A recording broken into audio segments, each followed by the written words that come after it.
transiter, s'il te plaît. Parfait. Chaque équipe dispose de 20 minutes afin de présenter son cas au juge.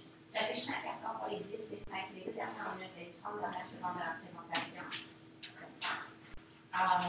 Lors des 10 dernières secondes du discours, j'indiquerai à l'aide de mes deux mains le nombre de secondes restantes. Une équipe n'ayant pas terminé sa présentation après 20 minutes se verra arrêter afin de passer à la période de questions.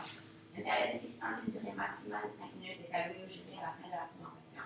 Je tiens à rappeler au jury qu'il est obligatoire de poser au moins une question lors de cette période.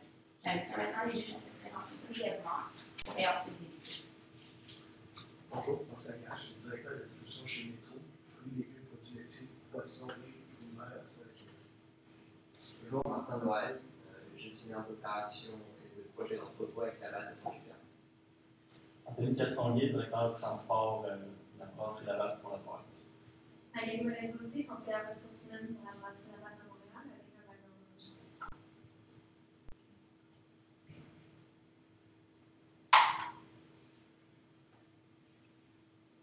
Grâce à votre autorité, votre qualité de produit et de votre service, Laval n'a jamais cessé de progresser. Et c'est ce qui fait de vous chef de file dans votre domaine. Mais c'est aussi toute la logistique qui se passe derrière les rideaux qui fait de vous une compagnie efficiente, efficace, ainsi qui procure aussi de la valeur ajoutée.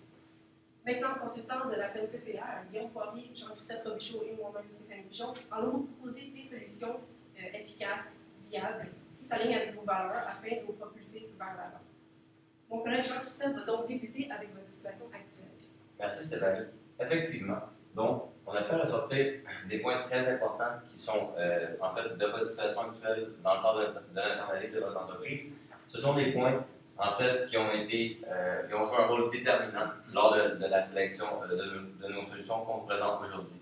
Premièrement, vous faites la livraison dans les centres, vous faites la livraison dans les centres urbains. Donc, les grands centres urbains comme la ville de Montréal,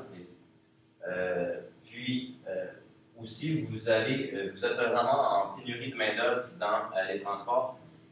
Au niveau du transport, c'est difficile de trouver des employés pour effectuer les différentes routes. Et aussi, vous êtes sur un tournant écologique. Donc, ça vous tient à cœur, c'est une valeur que vous mettez de l'avant. Donc, ce sont tous des points qu'on a considérés dans la sélection de nos solutions aujourd'hui. Donc, encore dans le cadre de notre analyse, on a fait ressortir les défis logistiques les plus alarmants selon nous. Premièrement, il y a de la congestion dans les grands centres urbains. Vous faites beaucoup de livraisons dans les dépanneurs, des nombreux dépanneurs, les nombreux commerces dans les centres urbains. Donc, ça fait en sorte que ça augmente. Donc, les congestions dans les centres urbains augmentent les coûts et les délais de transport. Deuxième grand défi, ce serait la consommation qui est reliée aux saisons. Donc, vos consommateurs consomment plus, particulièrement aux grands événements. Donc, les grands événements comme les différents événements, les périodes estivales l'été ou les périodes des fêtes l'hiver, par exemple. Ça fait en sorte que ça peut être difficile de s'adapter à ces différentes variations-là de la demande. Troisième défi logistique qu'on a fait ressortir, ce serait l'entretien des camions qui est très dispendieuse. Donc, vous avez une flotte de camions qui est vieillissante, puis en fait, le coût de l'entretien de ces flottes de camions augmente proportionnellement à l'âge du camion. Donc, le mandat qui découle de ces défis qu'on a fait ressortir, ce serait l'amélioration de l'évaluation de la performance, le bilan environnemental et réduire les coûts de transport au sein de votre entreprise. On a séparé ce mandat-là en trois volets. Donc, premièrement, trouver des solutions pour concrètement réduire les coûts de la flotte d'équipements roulants. Deuxièmement, ce serait de diminuer, de diminuer, oui, les délais de livraison, excusez-moi. Puis, le troisième pilier est de simplifier le suivi des indicateurs de performance et en ajouter. Donc, c'est pour les trois piliers du mandat. On a aussi formulé des objectifs. Donc, des objectifs que nos solutions qu'on présente aujourd'hui pourraient faire en sorte que vous allez les atteindre. Premièrement, ce serait de réduire d'au moins 15% les coûts d'entretien du matériel, donc le matériel roulant. Le matériel roulant. Deuxièmement, ce serait de diminuer les délais de livraison de 15% afin de diminuer justement les coûts de transport. Troisièmement, ce serait de réduire votre empreinte écologique de 20%. Ensuite, ajouter au moins 3 indicateurs de performance. Puis, concernant l'évaluation de la performance, ce serait d'au moins ajouter 3 indicateurs de performance aux indicateurs que vous avez déjà. Pour ce qui est des 3 piliers du mandat, nous allons donc commencer avec la réduction des coûts d'achat d'équipement bilan. Alors, premièrement, on va juste vous présenter quelques facteurs clés. Vous avez 162 camions actuels en croissance de 60 pour les 3 prochaines années. Vous avez aussi 2,2 millions d'investissements annuels. Vous représentez une acquisition de 15 conventionnels ou 12 au gaz naturel, c'est ce qui est au camion. Puis, les coûts d'entretien seront de 8 000 par camion, plus 1,5 du kilomètre, ce qui peut s'avérer très cher. Alors, pour ce qui est des options d'achat possibles, premièrement, il y a le camion Tesla, qui est quand même une technologie récente qui est de tendance, qui est électrique et qui est d'un coût de 230 000 $. Vous avez proposé aussi le camion à gaz comprimé, qui fonctionne en carburant écologique, puis qui est du coût de 180 000 $. Et vous avez ceux que vous avez actuellement, les conventionnels, qui sont de 150 000 $.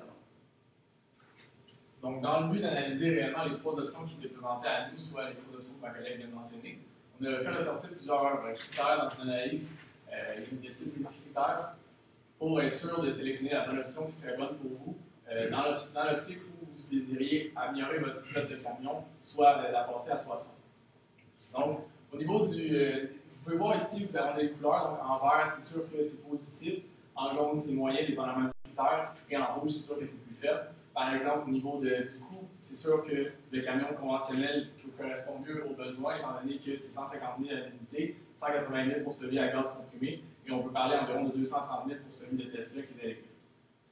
Certains critères au niveau de Tesla, on les a mis au niveau rouge, étant donné que pour le coût, c'est sûr que c'est plus dur. Et au niveau de la maintenance, après avoir fait un achat, selon eux, ils nous disent que probablement que la maintenance ne sera pas difficile, mais par contre, c'est pas encore sûr et il y a beaucoup d'incertitudes au niveau de Tesla des camions. Donc, c'est sûr qu'on a positionné plusieurs critères à ce niveau-là, aussi au niveau de la durée de vie et du temps de remplissage. On n'est pas réellement sûr vraiment du type de camion. Donc, on peut voir ici, on ne fera pas le tour de tous les critères, mais clairement, au niveau conventionnel, c'est sûr que le coût est vraiment favorable pour vous. Étant donné qu'il y a des ajustements à faire au niveau du gaz comprimé, mais pour vos valeurs, tout ce qui découlait au niveau de la maintenance, de la dépendance au carburant que vous faites face depuis plusieurs années, que vous ne réussissez pas à contrôler, qui fait des différences au niveau de votre budget, au niveau des montants, c'est vraiment plus viable d'y aller avec le camion à gaz comprimé pour la nouvelle flotte de camions que vous aviez à choisir. Donc, cette solution-là de camion à gaz comprimé pour la nouvelle flotte, ça vous permet vraiment d'avoir une perspective future excellente, dans la mesure où vous réduisez à cet effet-ci les gaz à effet de serre d'environ 17 à 25 %. Donc, on vient rejoindre l'objectif que vous aviez fixé d'environ 20 à 25 %. Donc, à ce niveau-ci, c'est très bon. Et ensuite, l'entretien est beaucoup moins long et aussi, justement, vous avez la durée de vie utile du camion va être améliorée à ce niveau-ci aussi. Au niveau des coûts d'exploitation, on peut, une fois que vous allez mettre en place l'implantation qu'on va vous proposer plus tard, ça va être beaucoup plus facile de faire l'entretien des véhicules et aussi justement de mieux récupérer et éviter les bris du véhicule par la suite. Donc, maintenant, pour poursuivre dans l'ordre d'idée des coûts d'entretien, présentement, vous avez des coûts actuels de 45 500 par camion pour l'entretien de ceux-ci. Donc, comme je l'avais dit au départ, donc, ces coûts augmentent proportionnellement avec l'âge du camion.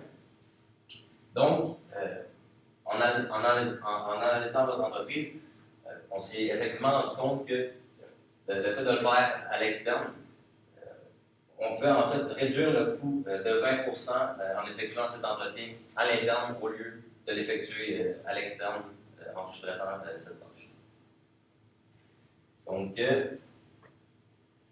Donc, le rapatriement à l'interne des camions, en fait, notre plan d'attaque pour ça, ce serait d'établir des centres spécialisés dans quelques régions du Québec, un peu comme on peut voir l'entreprise de transport, la STM fait. Ils ont ses propres garages, ils ont ses propres mécaniciens qui font leur propre entretien. Donc, on a ciblé la région de Montréal et Maritime. Puis, en fait, concrètement, ça ferait une réduction de 1,56 million pour les coûts d'entretien. Puis, il y a une standardisation, en fait, là, des coûts d'entretien, moins de variation de ces coûts-là en le faisant à l'interne avec vos propres spécialistes là-bas. Ensuite, pour le deuxième pilier du mandat, pardonnez-moi, qui était de diminuer les délais de livraison, on a plusieurs solutions qui vont venir répondre à ce problème. Donc, au niveau de la préparation des commandes et du chargement des camions, au niveau de la préparation des commandes, le boulot n'est pas là. Vous êtes déjà excellent, vous pouvez faire plusieurs commandes en même temps, donc c'est possible d'optimiser déjà cette section-ci de la préparation des commandes. Mais au niveau du chargement, vous avez fait part que vous pouviez seulement charger un camion en même temps. Donc, c'est ici que ça peut être difficile, étant donné que vous voulez faire partie de plusieurs camions, vous avez plusieurs centres, donc ça peut être problématique à ce moment-ci de faire le chargement des camions pour arriver à destination à temps et réduire les délais de livraison.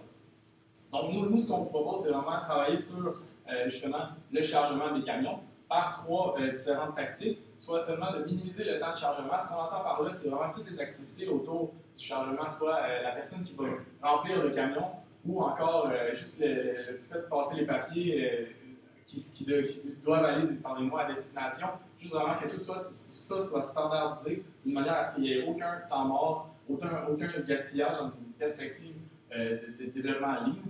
Donc, ensuite, optimiser le positionnement des camions. Ce qu'on entend par là, c'est on va faire par la suite, dans la prochaine slide, une méthode ABC. Dans cette méthode-là, on priorise les camions, dans le fond, qui vont partir pour aller à des distances loin avec des palettes sans manutention. Donc, ça va être beaucoup plus facile à charger. Et étant donné qu'ils vont à des grandes distances, ils vont revenir plus tard. Donc, les ceux qui vont revenir plus souvent vont pouvoir être chargés. À ce moment-ci, ça va permettre d'optimiser réellement et d'optimiser justement les portes de camions. Troisièmement, augmenter la plage de chargement. Ce qu'on mentionne, c'est présentement la plage les livraisons se font entre 6 h du matin et 14 h. Donc, nous, ce qu'on propose, c'est d'extensionner. Il y a souvent des clients des épiceries qui peuvent aller jusqu'à 18, 19, 21 heures, parfois dans les supermarchés. Donc, si on peut augmenter la plage de livraison, et même si c'est des livraisons pour le lendemain, ça permettrait justement d'étendre la plage et d'optimiser les chargements et réduire le temps de livraison au final.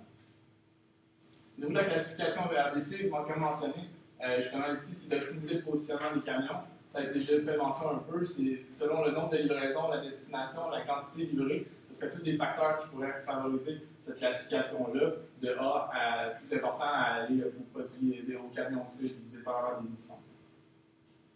Donc, au niveau de la livraison, justement, il y avait deux types, soit par caisse, par les employés, ou par sans manutention, qui correspond juste à déposer la palette, et ensuite, le client, lui, dispose comme il peut.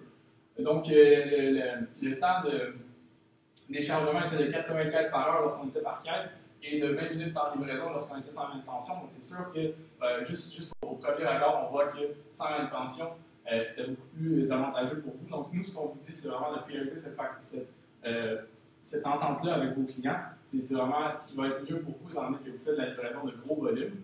Ça peut vous faire sauver vraiment beaucoup de temps, étant donné que vous avez 10 à 12 arrêts par jour. Donc, on parle plutôt de 12 heures de travail par caisse. Ça peut aller jusqu'à ce moment-là, s'il y a beaucoup de caisses, à peu près 3-4 heures par sans manutention.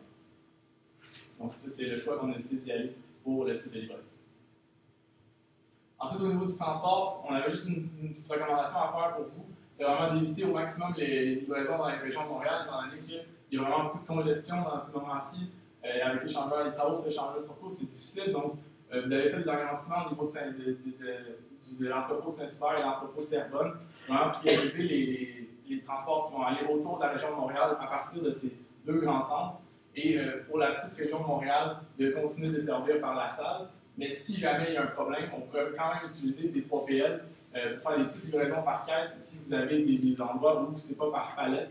Donc ça pourrait résoudre réellement vos temps de livraison et pas avoir vos camions qui sont pris à payer de l'essence pour rien à les embouteillages.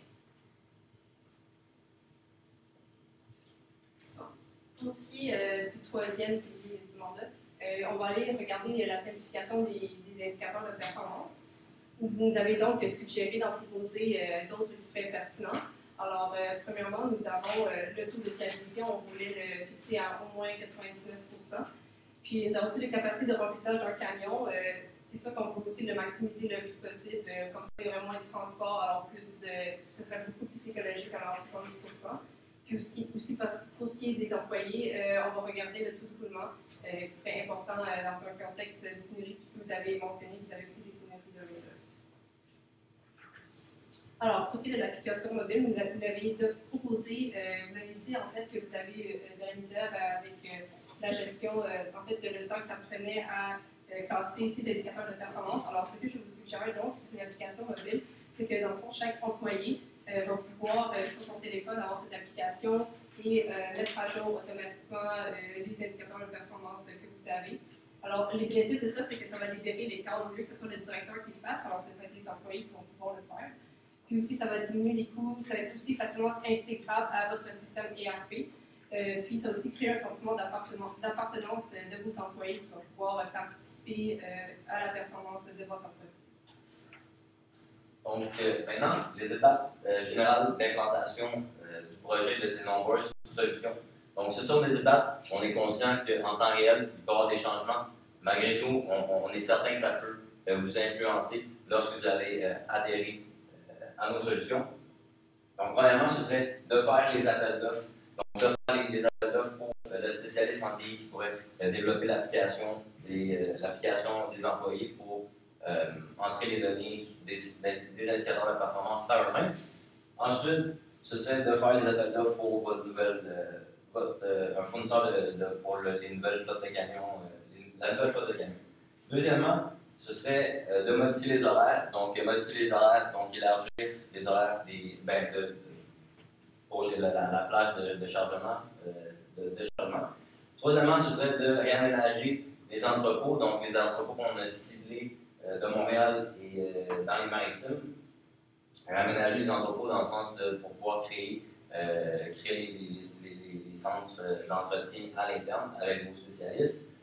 Dans la même idée, il serait essentiel de justement débuter le recrutement des mécaniciens, de vos propres spécialistes, en faisant une offre d'emploi sur Internet. Aussi, on a pensé à la télévision qui pourrait cibler le type de mécanicien dont vous avez besoin, dont vous avez besoin. Finalement, ce serait justement de contrôler et ajuster l'ensemble des solutions. Excusez-moi. Maintenant, un échéancier. Donc, un échéancier sur 2 ans. Premièrement, faire les appels d'offres le premier trimestre. Modifier les horaires, on estime ce temps-là à 2 trimestres. Donc, à 2 trimestres. Ensuite, ce serait de réaménager les entrepôts dans un troisième temps. Donc, ça commencerait dès le 2e trimestre de la première année, puis on terminerait ça au 1er trimestre de la deuxième année. Le recrutement des mécaniciens, je le fais en symbiose avec le réaménagement des entrepôts. Puis le contrôle et l'ajustement, on a besoin d'un contrôle qui est constant sur ces nombreuses solutions. Donc, maintenant, la gestion des risques. Donc, on vous offre de nombreuses solutions. C'est sûr qu'il y a différents risques qui sont reliés à ça. Ce serait un premier risque qu'on a décidé, ce serait la perte de contrôle sur la marchandise. Donc, en faisant affaire avec des sous-traitants pour vos livraisons,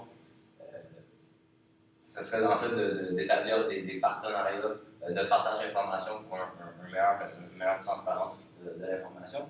Réticence au changement, étant donné que les horaires il va y avoir des changements aux horaires. Ce serait de communiquer le changement le plus tôt possible, puis surtout ses avantages, expliquer en détail tous les avantages de ces changements-là aux employés qui seront touchés. Puis, le troisième risque, le plus important qu'on a fait ressortir, ce serait la mauvaise planification des nouvelles routes. Donc, les nouvelles routes qui seraient causées par le fait que les transports de de Montréal vers les régions seraient minimisés et ce serait plus les centres en région qui s'adresseraient au même bassin.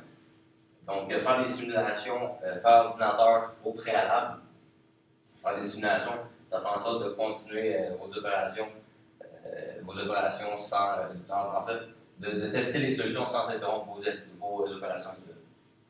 Donc, dès demain, rédaction des appels d'offres pour vos fournisseurs, présentation du projet au département des ressources humaines chez Laval, puis ce serait de vérifier si vous avez une certaine expertise d'emblée à l'intérieur de l'entreprise pour vos mécaniciens, et ça vous permettra de voir justement les besoins dans ce domaine. Donc, en synthèse, nos objectifs de départ sont répondus par les différentes solutions qu'on vous offre. Et en fait, sur le coût d'entretien, on vous a 15% et on peut atteindre un 20%. Ça fait un plaisir d'être ici aujourd'hui et on regardera pour continuer de collaborer.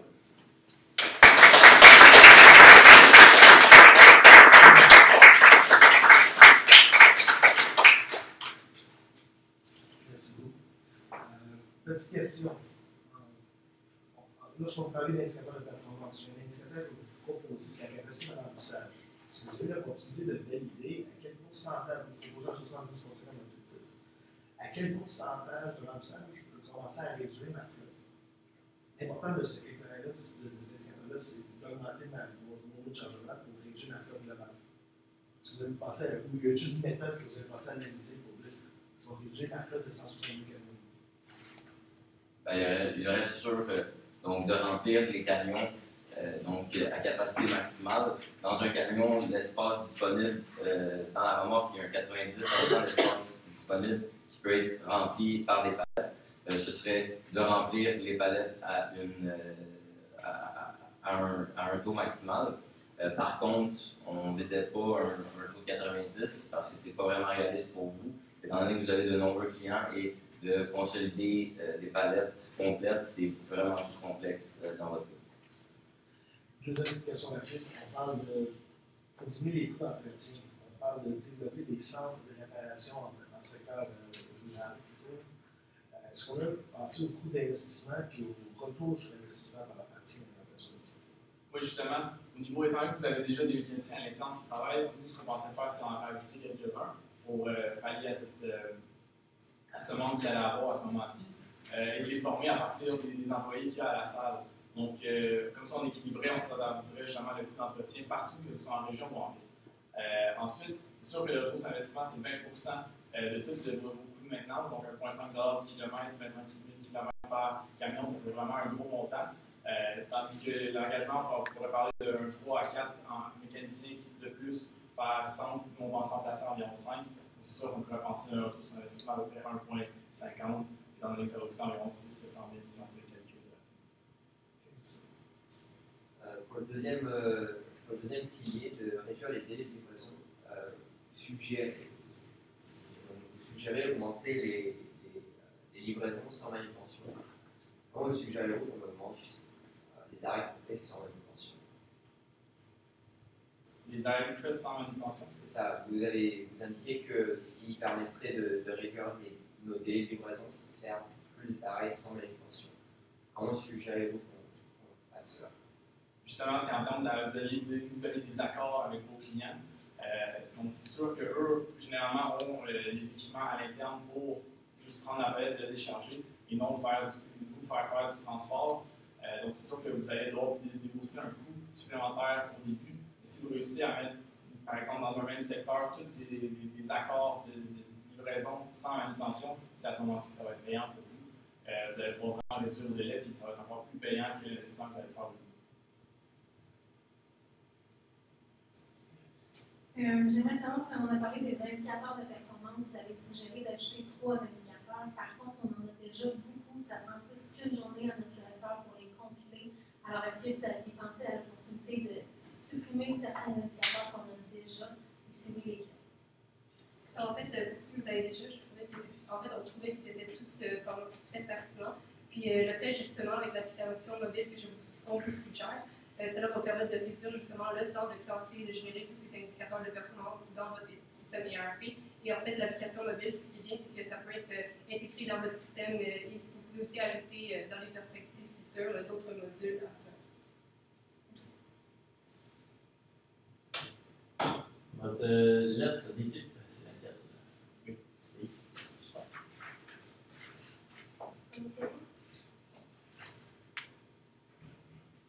Merci. Merci.